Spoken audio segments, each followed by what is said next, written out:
తాజా అంశాన్ని చూస్తున్నాం. విజయవాడ ఉగ్రలింకుల కేసులో నిందితులకు రిమాండ్ పొడిగించారు.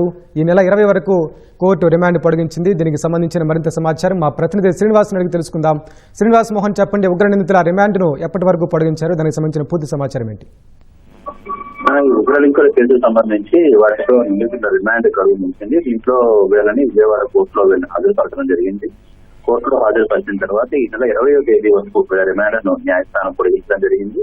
6 నిందితుల కస్టడీ పిటిషన్ సంబంధించి పోలీసులు దాఖలు చేయడం జరిగింది. ఈ కస్టడీ పిటిషన్ ను విచారించినటువంటి కోర్టు ఈ నెల 9 నుంచి 13 వరకు 5 రోజుల పాటు నిందితులను ప్రశ్నించేందుకు కస్టడీకి అనుమతిస్తూ న్యాయస్థానం ఉత్తర్వులు ఇవ్వడం జరిగింది. వీళ్ళందరినీ రాజమండ్రి సెంట్రల్ జైలు కి ప్రస్తుతానికి అయితే ఈ రోజు రాజమండ్రి సెంట్రలైజ్ జైలు నుంచి విజయవాడ తీసుకొచ్చిన నేపథ్యంలో నలుగురు తిరిగి ఇక్కడ నుంచి వాళ్ళని రాజమండ్రి సెంట్రల్ జైలుకు తరలిస్తున్నారు. ఇలా 9 నుంచి వాళ్ళ రిమాండ్ లో తీసుకుని వాళ్ళు మళ్ళీ తిరిగి ప్రశ్నించేందుకు వీలుగా న్యాయస్థానం ఆదేశాలు ఉత్తర్వులు ఇవ్వడం జరిగింది. అయితే వీళ్ళు 5 రోజుల పాటు వీళ్ళని మొదట కస్టడీలోకి తీసుకొని ప్రశ్నించడం జరిగింది. పాకిస్తాన్ నుంచి ఆయుధాలు, పేలుడు పదార్థాలు తెప్పిస్తామని వీళ్ళు మాట ఇవ్వడం, అలాగే ఐసిస్ కార్యక్రమాల వ్యాప్తికి ప్రయత్నించడం వంటి అంశాలకు సంబంధించి వీళ్ళు మొదట 5 రోజుల పాటు తీసుకున్న కస్టడీలో ఈ నిందితులుగా ఉన్నటువంటి వాళ్ళు ప్రశ్నించడం జరిగింది.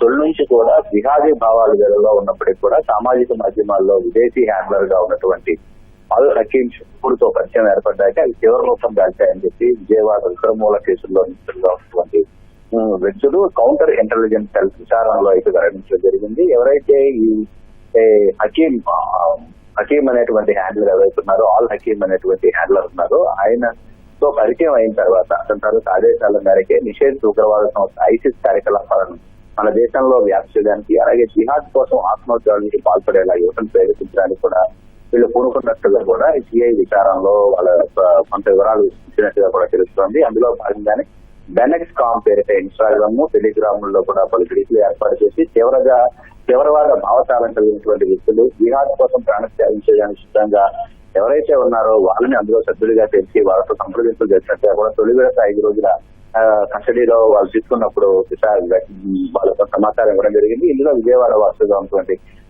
మహమ్మద్ రహమతుల్లా షరీఫ్ A1 గాను, అలాగే మహమ్మద్ డానిష్ A2 గాను, మిర్జా సాహెల్ బేగ్ A3 గాను, హైదరాబాద్ చెందిన షైదా బేగం A5 గాను, బళ్ళారి అబ్దుల్ సలాం A11 గా ఉంది. వీళ్ళని 5 రోజుల పాటు వాళ్ళని కస్టడీకి తీసుకొని విచారించిన తర్వాత ఆదివారం సాయంత్రం వాళ్ళని తిరిగి వాళ్ళ విచారణ పూర్తయింది. దాంతో ఇవాళ న్యాయస్థానంలో వాళ్ళని తిరిగి హాజరుపరచడం జరిగింది. అయితే మొదటి విడత వాళ్ళ దర్యాప్తులు వాళ్ళ కస్టడీలో తీసుకుని ఏవైతే విచారణలో అంశాలు వెల్లడించారో మరింత అదనపు సమాచారం రాబట్టేందుకు మళ్ళీ వాళ్ళ నుంచి వాళ్ళ వివరాలు తీసుకునేందుకు కస్టడీ పిటిషన్ కి వేశారు. ఈ 9 నుంచి మరో 5 రోజుల పాటు ప్రశ్నించేందుకు కూడా న్యాయస్థానం ఉత్తర్వులు జరిగింది.